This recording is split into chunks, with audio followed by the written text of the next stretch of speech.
It's about relationship. At the end of the day, a tool, a book, a program will remain irrelevant unless it's brought to the people in relationship.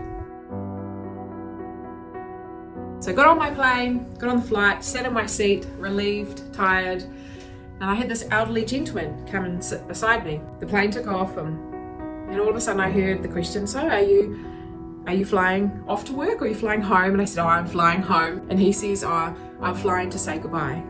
And I was like, who are you saying goodbye to? He said, I'm going to say goodbye to my son and my ex-wife. I could tell by the way his tone and his delivery that it was with some kind of heaviness.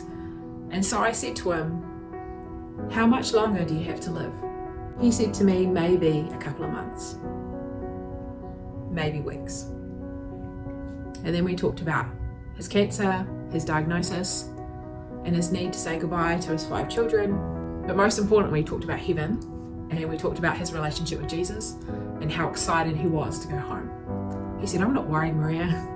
I know where I'm going and I'm really looking forward to it. But the somber reality of this conversation was fairly weighted as we just took the time to consider it.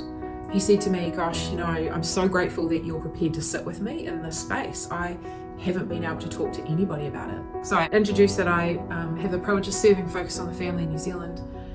And he said, and I said, I've got a few magazines here actually, Clubhouse Magazine and Clubhouse Junior, which is really age appropriate for your grandsons. He said, well, have you got a plan? I said, well, actually my little daydream about this was to slip them inside with the Brio magazine so they've got something to give their baby brother or sister. And he said, that sounds amazing. How much is that going to cost you? I said, about $4,500 New Zealand dollars. And he said, you know what? I'm going to give you that money. It is going to be something that I can put my heart and mind to in my last days, and I want to leave something behind.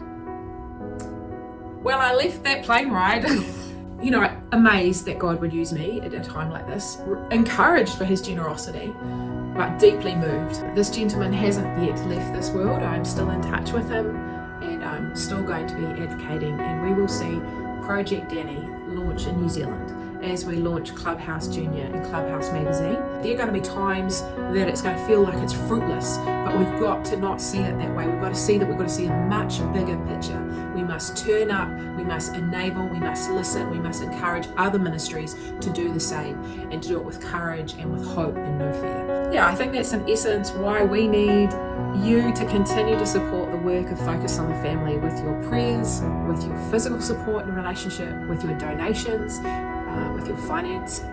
It goes way beyond your borders into other nations, equipping and enabling more families to thrive. It is very, very essential, and it will be fruitful. It has already been greatly blessed. You've equipped me for the task to witness and enable families to thrive, and we must do it one relationship at a time.